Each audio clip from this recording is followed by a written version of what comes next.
This man was eating his meal when suddenly, a massive explosion tore a hole through the wall of his house.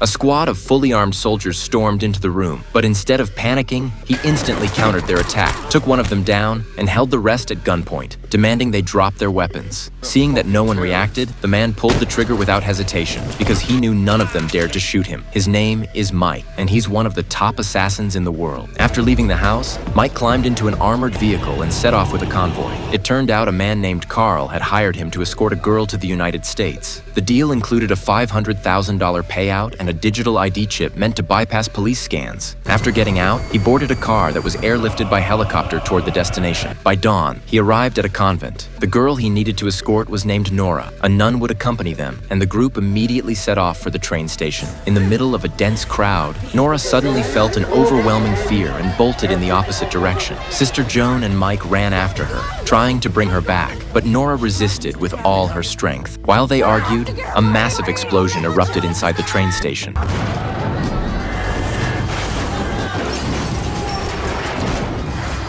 That was when Mike realized this girl might have some sort of precognitive ability. Later, he brought them to an underground fight club where he asked an old friend to help them get smuggled into the US. His friend managed to get 3 boat tickets. Just as they were about to leave, several burly men blocked their path. They claimed to be sent by Nora's father and offered Mike $1 million to hand her over. Mike tossed the cash into the air and used the distraction to flee with the others. Even though the offer was double, Mike was a professional with a code. As they fought their way through the chaos, the enemy numbers overwhelmed them. Nora was captured by a fighter and dragged into the cage. Mike followed, and when the fighter attacked, Mike had no choice but to fight back. The man was huge, but Mike was faster and smarter. Within a few moves, he had the fighter pinned down. At Nora's plea, he finally let him go. Once Nora learned these men were sent by her father, she ran off with them. Mike caught up and shot one of them in the leg. Nora didn't want anyone hurt because of her, so she reluctantly returned to Mike's side. The next day, the group followed Mike's friend to the shore, ready to begin their escape. Suddenly, a whistle blew, and everyone froze. The ice cracked open, and a nuclear submarine slowly rose to the surface.